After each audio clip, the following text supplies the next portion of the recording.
So I'd like to welcome our next speaker, Dr. Amy Kavanagh, she, her.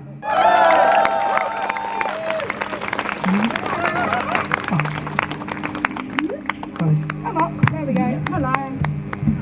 Hi everyone, I'm just going to check where that is because falling would not be ideal. Good. Just going to stay perfectly still. Hang on. Oh. Thank you! Thank you. Right, let me get my bits ready. Just because I've got my phone reading to you. I've got my phone reading to me so I can read to you. So I'm processing a lot of information, mates. Thank you so much for inviting me today. I am Dr. Amy Kavanagh, she, her. I am a cis woman and I am blind. I mean, the white stick is a giveaway, but I'd like to check. And I'm here today as an ally to speak about disability rights issues that have, I think, a real solidarity with the trans community. And I'm really happy to be here, and thank you to Trans Activism UK for inviting me. So a little description of me. I am a plus-size white woman. I have blonde hair. I'm wearing a Disability Justice is Love t-shirt, and I'm about 5'2". I've got my white cane today. Some of you might know me from Twitter, and usually I'm accompanied by my lovely guide dog Ava, but she's having a day off. So, is it safe to be a disabled person in the UK? Disabled people fought really hard for our rights. We fought through protest. Yay! Yeah, come on, protest! We're at a protest! Yeah! Disabled people fought through direct action, through politics, and also through finding support amongst other marginalised communities. And through the Disability Discrimination Act and then the Equality Act in 2010, disability is a protected characteristic. But those legislative protections are poor and inadequate, and they continue to rely on individual disabled people to pursue their rights.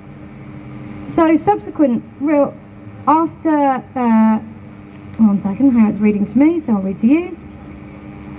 The truth is that these legal protections, they just aren't working. In November 2016, a UN inquiry found that the British government had systemically violated the rights of disabled people. Yeah. And it can shame, yeah. And specifically through the austerity politics that have plagued disabled people from 2010. A subsequent investigation has found that over 17,000 disabled people have died waiting for welfare support.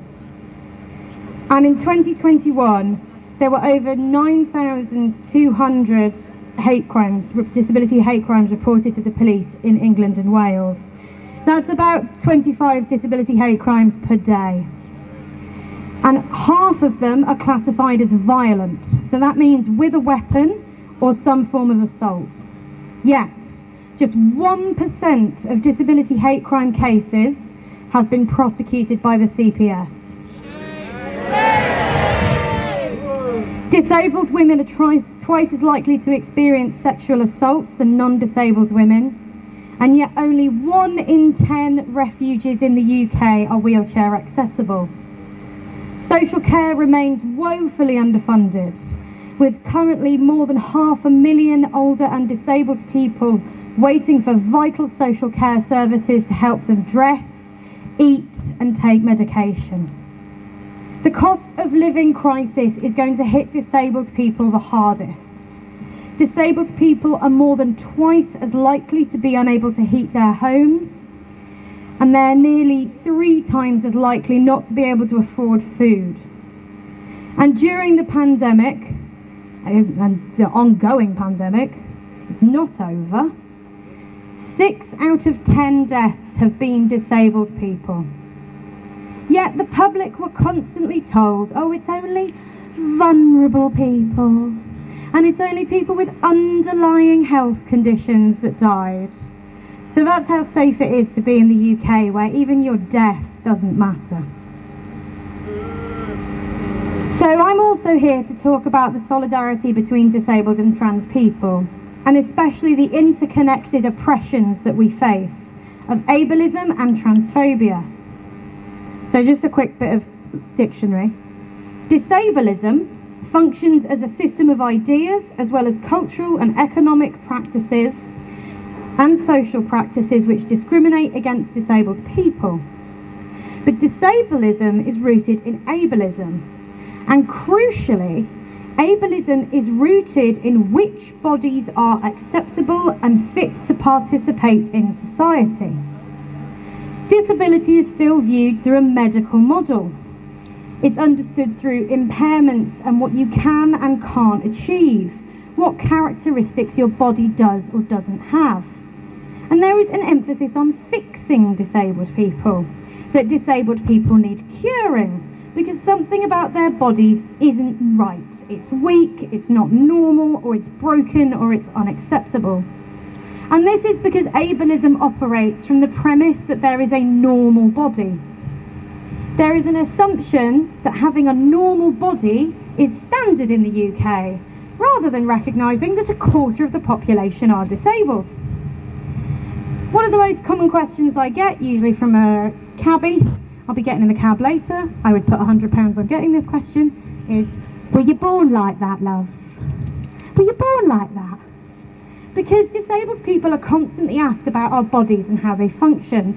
I have good friends who are wheelchair users who get asked how they have sex when they're just trying to do their shopping in Tesco's.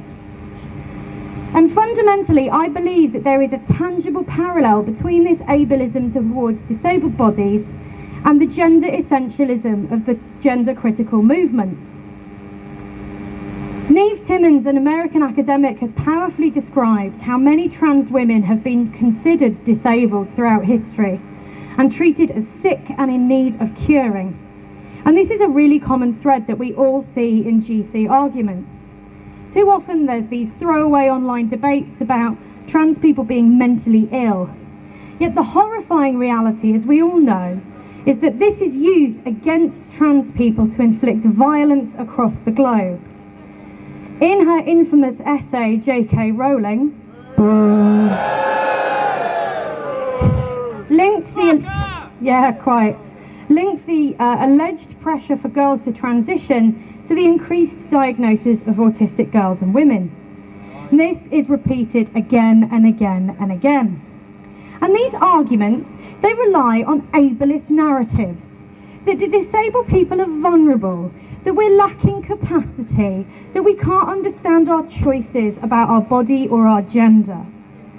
Gender essentialism, like the systemic ableism disabled people face, denies rights by defining who is or who isn't a person. And recently we saw this in the Free Britney campaign. In the US, there are currently laws in over 30 states that say disabled people, including children, can be forcibly sterilised if they are denied human rights because they're not considered fit people to bear children. And frankly, after Roe versus Wade, this is an energy that is going to spread across the globe.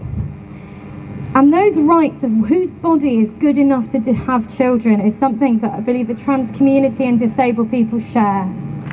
Recently, Lydia XZ Brown, a non-binary autistic advocate, wrote about their gender-vague identity as being positively interconnected with their autistic experience. Lydia said, "Somebody who is gender-vague cannot separate their gender identity from their neurodivergence. Being autistic didn't cause my gender identity, but it is inextricably linked and related to how I understand and experience gender."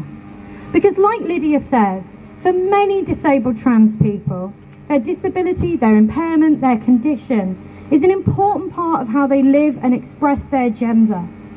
Disabled and trans is beautiful.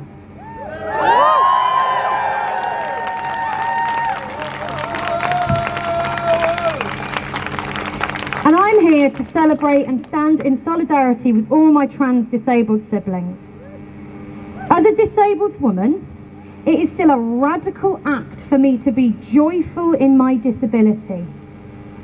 In an ableist world, it is defiant for me to say that I love my blindness, that it is positive, that it defines who I am, and that I celebrate it as part of my personality. So today, my request of you is that you are radically joyful.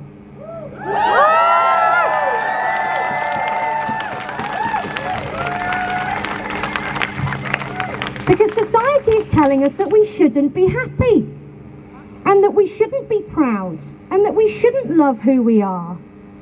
So be radical in your joy. Celebrate yourself and be fucking fabulous.